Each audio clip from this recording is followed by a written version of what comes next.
Hi everyone, this is Kantraj HD, Assistant Professor in Mathematics, Government First Grade College from Kernagar. So as we know, if we have any function, there should be a domain, codomain, range like that. So since here we studying the linear transformation is a homomorphism. Since it is a homomorphism, basically it is a function. Since it is a function, here also we found the range and kernel of the linear transformation. Let's see the definition of range and kernel of a homomorphism with rank and nullity. Let's see the definition of range, kernel, rank and nullity. Let's consider one of the linear transformation t from u to v is a linear transformation. Then the set r of t is equals to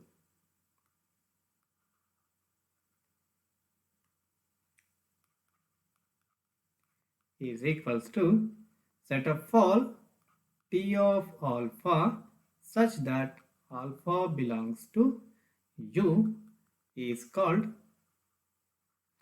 range. That means set of all t image of the elements of u is called a range of the linear transformation. That means range of the linear transformation is the images in the codomain under the transformation T. So in the codomain, which are all images of the elements of U under the transformation T is called a range of the transformation. Next definition is same I consider let T from U to V is a linear transformation.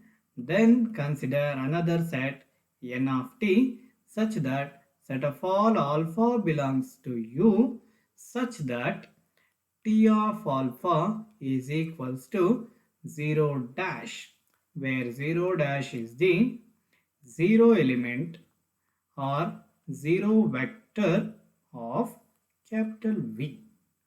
That means n of t is equals to set of all elements whose images is equals to a 0 vector of the codomain. That set we called it as a kernel of linear transformation. Kernel of linear transformation. Kernel is also we called as it is null space. We called n of t as a kernel also, as well as we called n of t is kernel as well as null space of linear transformation. Next, dimension of r of t we called it as a rank of the linear transformation, and dimension of null space we called it as a nullity of linear transformation. So dimension of range space gives us the rank of the transformation, and dimension of the null space gives us a nullity of the linear transformation. These are the definitions of range, null space, rank and nullity. Let's see a theorem related to range space, that is let t from u to v be a linear transformation, then r of t, that means range space, is a subspace of v. Let's see the proof of the theorem. We know that r of t is a subset of v. Then we left with only to verify the criterion for subspace, that is I need two scalars let A comma B belongs to F and two vectors from R of t, that is beta 1 comma beta 2 belongs to R of t. Since beta 1 comma beta 2 belongs to R of t, there exists alpha 1 comma alpha 2 in U such that T of alpha 1 is equals to beta 1, T of alpha 2 is equals to beta 2. Then I consider A beta 1 plus B beta 2, which is equals to A into beta 1 means T of alpha 1 plus B into beta 2 means T of alpha 2. Since T is a linear transformation, this one is written as T of A alpha 1 plus T of B alpha 2. Add these two, we get T of A alpha 1 plus B alpha 2. Alpha 1 and alpha 2 are the elements of U. A and B are the scalars. Since U is a vector space, we have that A alpha 1 plus B alpha 2 is an element of U, which implies that T of A alpha 1 plus B alpha 2 belongs to R of T, which implies that A beta 1 plus B beta 2 belongs to R of T, which implies that R of T is a subspace of V. R of T is a subspace of capital V. This completes the theorem. Let's see the one more theorem, that is, let T from U to V be a linear transformation, then null space is also a subspace of U. Let's see the proof of the theorem.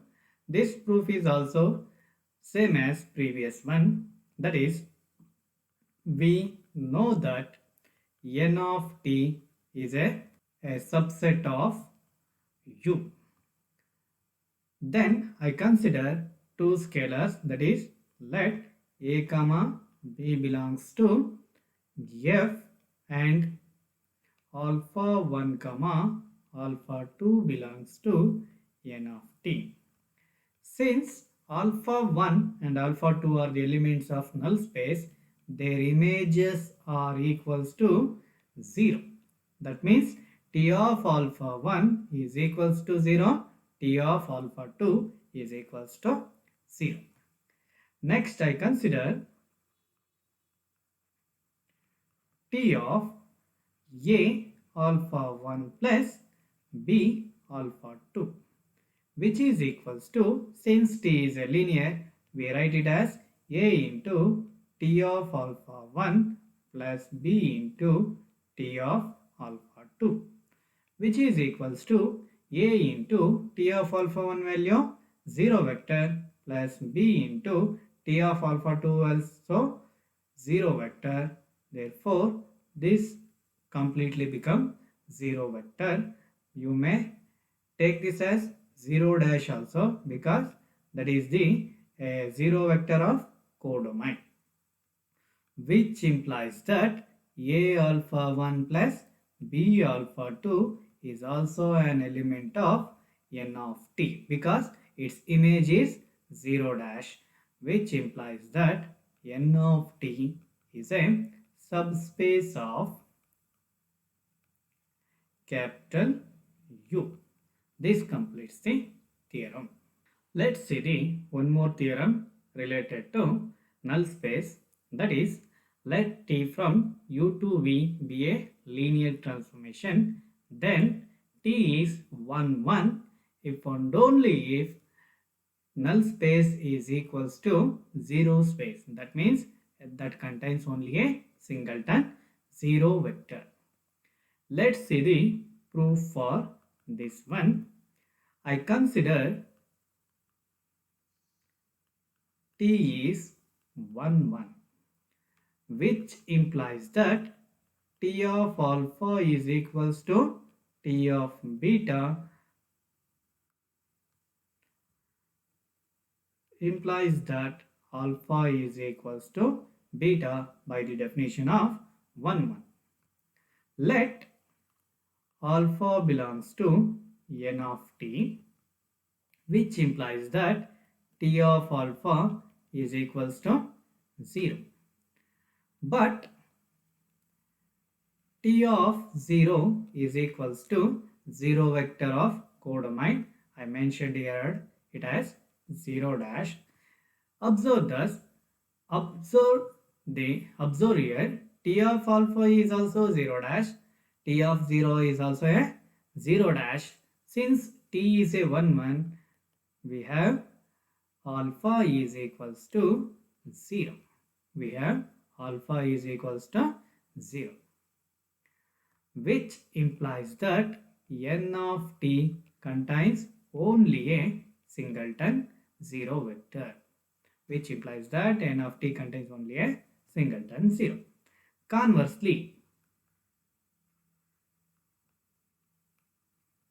let n of t contains only a singleton 0. We need to show that t is 1 1. I consider t of alpha is equals to t of beta, which implies that t of alpha minus t of beta is equals to 0 dash, which implies that t of alpha minus beta is equals to 0 dash, which implies that alpha minus beta is an element of null space. But null space is equals to singleton 0. Null space is equals to singleton 0, which implies that this element is also equals to 0. Since alpha minus beta is equal to 0, we have the condition alpha is equal to beta. So, what we consider t of alpha is equals to t of beta.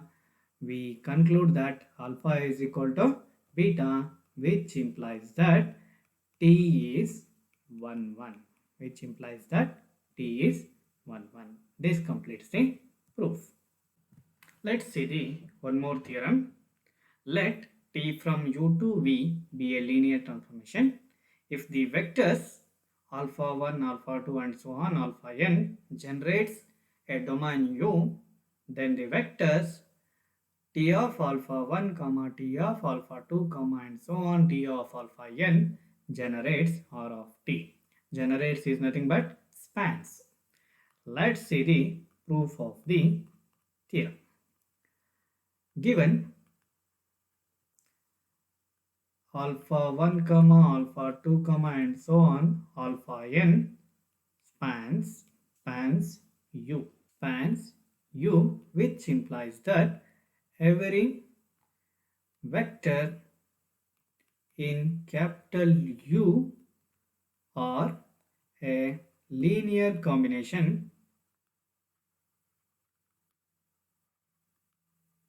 of alpha 1 comma alpha 2 comma and so on alpha n, and also t of alpha 1 comma t of alpha 2 and so on t of alpha 2 are the elements of range because they are the images of elements of U. Therefore, t of alpha 1, t of alpha 2 and so on t of alpha n are the elements of range space, that is nothing but R of t. Let I consider one element beta belongs to R of t. Since beta exists in R of t, which implies that there exists alpha in U such that t of alpha is equals to beta. T of alpha is equals to beta because for every beta in a range space there exists a pre-image in codomain. such that T of alpha is equal to beta.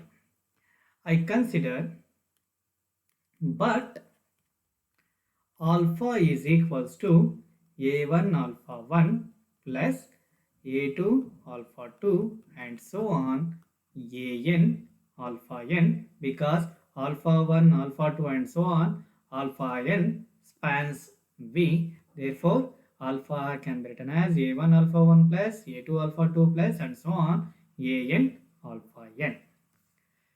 Then beta is equals to T of alpha. We know that T of alpha means A1 alpha 1 plus A2 alpha 2 plus and so on AN alpha n. So apply the transformation, that means T is a linear transformation. So after applying T, we get A1 into T of alpha 1 plus A2 into T of alpha 2 plus and so on AN T of alpha n, which implies that beta is expressed as a linear combination of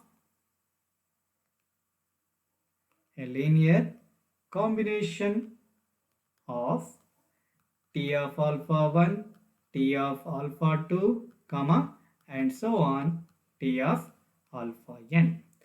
If we consider beta as an arbitrary element, every element of R of t expressed as a linear combination of T of alpha 1, T of alpha 2, comma and so on T of alpha n, which implies that T of alpha 1, comma T of alpha 2, comma and so on T of alpha n spans the range space R of t.